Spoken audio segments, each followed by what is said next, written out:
families, think about love relationships where conflicts grow particularly nasty just because these are very similar individuals who share many core beliefs. And when these get touched, it becomes particularly violent, also Simmel observes. So with these Simmelian ideas, I want to close this long chapter on the European classics with a little comparative tableau here, a synoptic view of also what we have learned so far. So all of the classics that we have dealt with write a little bit against the same social background conditions, right? So they observe, in a way, a transition from in a way, an old to a traditional to a modern society that is characterized then by many, let's say, new phenomena. So I already mentioned in Simmel's case the appearance of mass behavior. Yeah, so huge collective bodies like armies, for instance, or bureaucracies acting. Yeah, incorporated collective actors, but also super individual trends, yeah, like the business cycle. The traditional economic cycle was driven by um, harvests and basically farm output and weather data, ultimately, weather and climate basically being determinants of this super cycle in societies. In the 19th century, this switched, and a new phenomenon that triggered also the attention of thinkers like Karl Marx appeared, which is the business cycle. So in a way, the good and the bad years that already appear in the Bible not being driven by farm output any longer, but somehow by investment cycles, yeah, or expectations, animal spirits, as John Maynard Keynes will call them in the 20th century.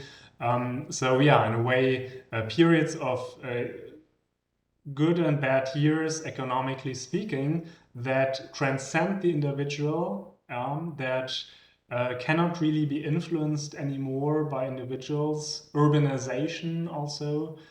So trends that go on that societies are faced with that outflank individuals, but which nonetheless happen. So this is an important background condition for all of these thinkers. Some of these social trends then become visible in terms of statistics. So 19th century statistics allow measuring urbanization rates. They allow measuring output numbers of the business cycle, population composition, right? So more deaths in the cities prior to 1850 than on the countryside, for instance. Um, Another background condition then is the huge influence of the natural sciences in the 19th century. So enthusiasm for empirical observations, the end of German idealism, and just deductive thinking in the philosophers' armchairs, and basically also going out into the society to study the society as if it was a social organism, while at the same time observing social problems. So sociology is a discipline that was born also out of social problems.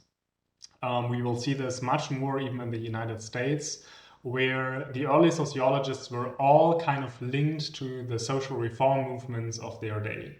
So I mentioned the Association for Social Reform, Verein für Sozialpolitik in Germany, that regrouped most of the sociological thinkers we have been dealing with here. Durkheim was also close to the solidarity thinkers around Léon Bourgeois. So the reform think tank Musée Social in France at the time. In the UK, the Fabian Society was a think tank with early sociologists grouped in them, and we will also see that in the United States then the settlement movement, for instance, And yeah, the strive for urban social reform in Chicago was staffed with the early sociologists. So all of these are common background conditions for this kind of sociology to emerge. And by way of comparison, we can dress up this little tableau here of the, let's say, key terms through which our major thinkers here have understood the transition from the old traditional to the modern society. So let's start out here with Durkheim, right, whose key concepts are here this opposition of mechanic and organic solidarity, and the disruption of this organic solidarity also in modern societies to these anomic phenomena. Yeah? So the ties that are built on similarity only are replaced by ties of mutual interdependence of individuals organized in a division of labor. We already saw in Durkheim that this also produces anomic side effects like suicides and so on, such that institutions that rebuild again mechanic solidarity, such as professional groups, are necessary for even an organically organized modern society to function. Spencer's term for this transition opposed then the military to the industrial society. Spencer highlights in particular the, let's say, commercialized nature of modern societies, where the modern contract between horizontally equal parties in the contracts replaces the hierarchical status institutions of feudal or military societies. So yeah, think about then the British commercial empire of the 19th century and oppose it to, let's say, yeah, military dictatorships of the time, and you are close to what Spencer had in mind.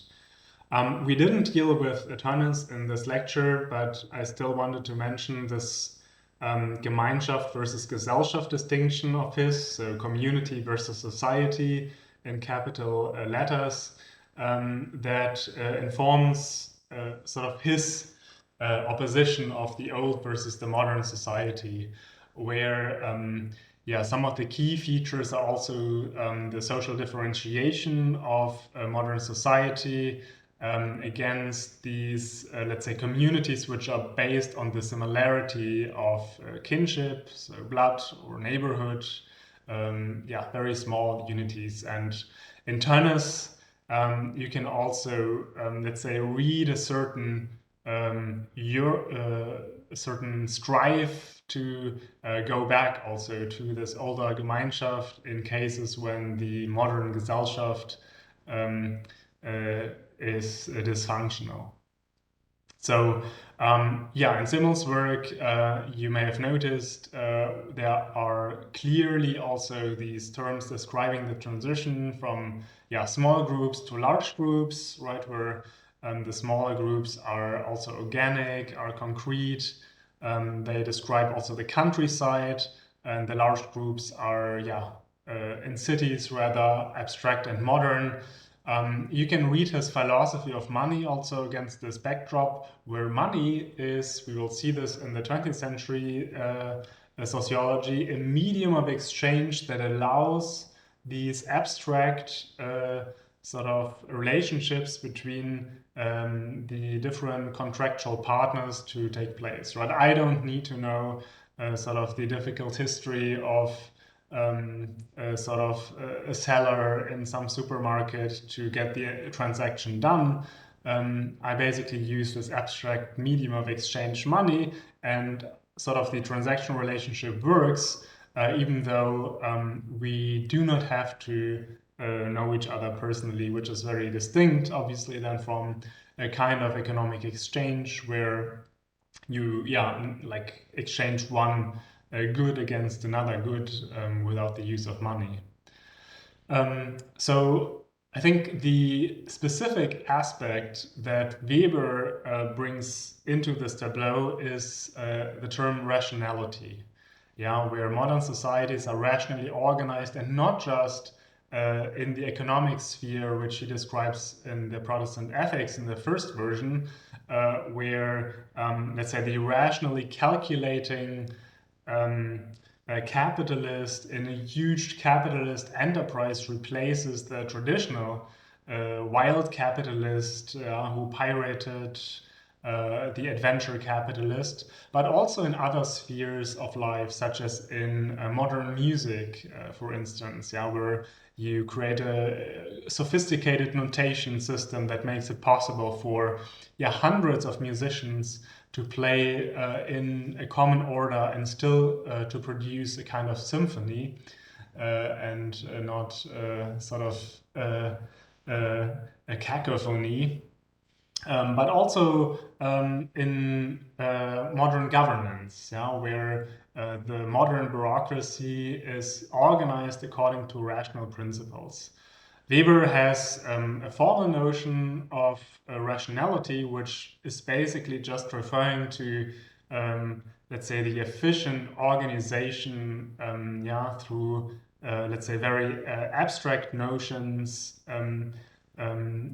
which he then imposes to a more substantive notion of rationality, which includes values such as freedom.